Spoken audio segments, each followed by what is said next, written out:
Assalamualaikum warahmatullahi wabarakatuh. Selamat malam Pak Hendra dan teman-teman sekalian. Di kesempatan kali ini kami akan membahas tema yang berjudul menyelaraskan perencanaan strategi teknologi informasi berdasarkan strategi manajemen TI dan strategi bisnis. Sebelum lanjut ke materi, kita akan memperkenalkan diri terlebih dahulu. Baik, perkenalkan nama saya Muhammad Rasil Listianto dengan NIM 187241091 dan rekan saya. Nathanael Kevin Ivanko dengan NIM 187241026. Baik, selanjutnya. Latar belakang di mana perkembangan ekonomi digital dan internet menuntut perusahaan mengintegrasikan teknologi informasi ke dalam strategi bisnis mereka. Teknologi informasi tidak lagi hanya sebagai alat bantu, tetapi menjadi bagian strategis dalam mencapai tujuan perusahaan. Banyak kegagalan bisnis informasi terjadi karena kurangnya perencanaan strategi TI dengan yang sistematis. Selanjutnya ada permasalahan dan tujuan.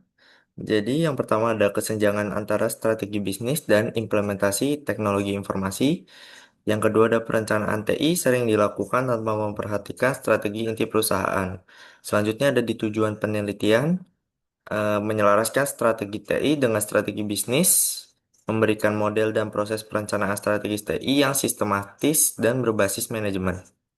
Next.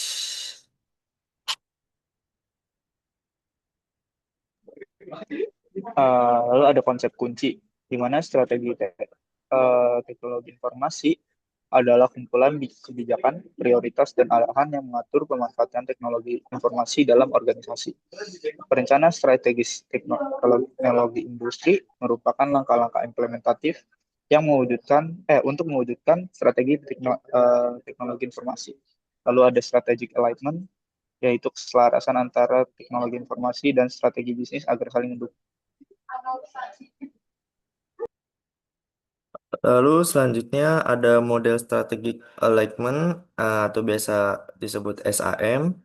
Jadi di sini ada gambar SAM, yaitu diperkenalkan oleh Henderson dan Van Katraman. Selanjutnya ada dua dimensi, yaitu strategi fit eksternal lingkungan bisnis versus internal struktur organisasi. Selanjutnya, functional integration bisnis sama dengan teknologi informasi. Selanjutnya, terdapat empat domain strategis, yaitu ada bisnis strategi, organizasional infrastruktur, IT strategi, and IT infrastruktur. Next.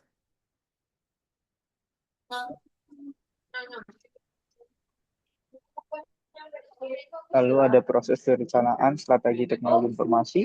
Yang pertama itu ada penilaian dan analisis, di mana menilai kemampuan TI, sistem informasi, dan kecocokan terhadap strategi bisnis, dan menentukan identifikasi gap dan potensi pengembangan. Lalu ada perencanaan dan desain TI, di mana menentukan kerangka infrastruktur, aplikasi inti, dan arsitektur informasi, lalu menentukan arah pengelolaan TI pada masa depan.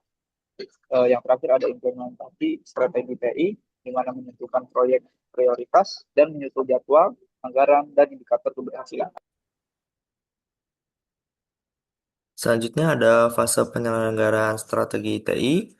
Jadi ada tiga fase utama. Fase pertamanya ada formulasi strategi TI, yang dimana menentukan kesesuaian antara strategi TI dan bisnis, serta target kompetensi. Selanjutnya fase kedua ada perencanaan teknologi informasi, membentuk lingkungan TI yang stabil, adaptif, dan terintegrasi. Selanjutnya ada fase ketiga, ada inovasi dan peningkatan mutu TI, membangun program kualitas dan kustomisasi strategi TI. Next.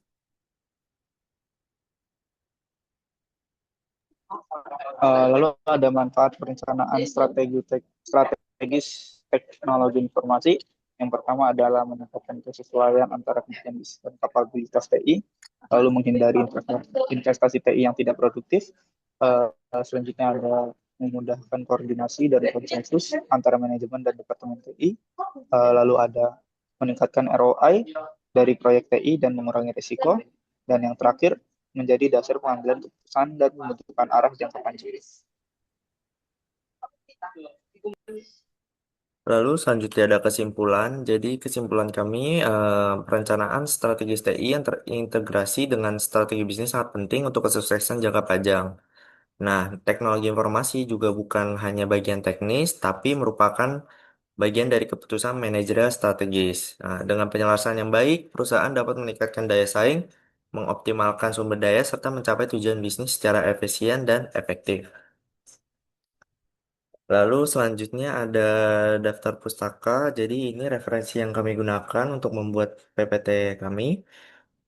Next, baik, terima kasih atas perhatiannya teman-teman sekalian. Presentasi akan kami cukupkan. Sekian dari kami. Wassalamualaikum warahmatullahi wabarakatuh. Waalaikumsalam.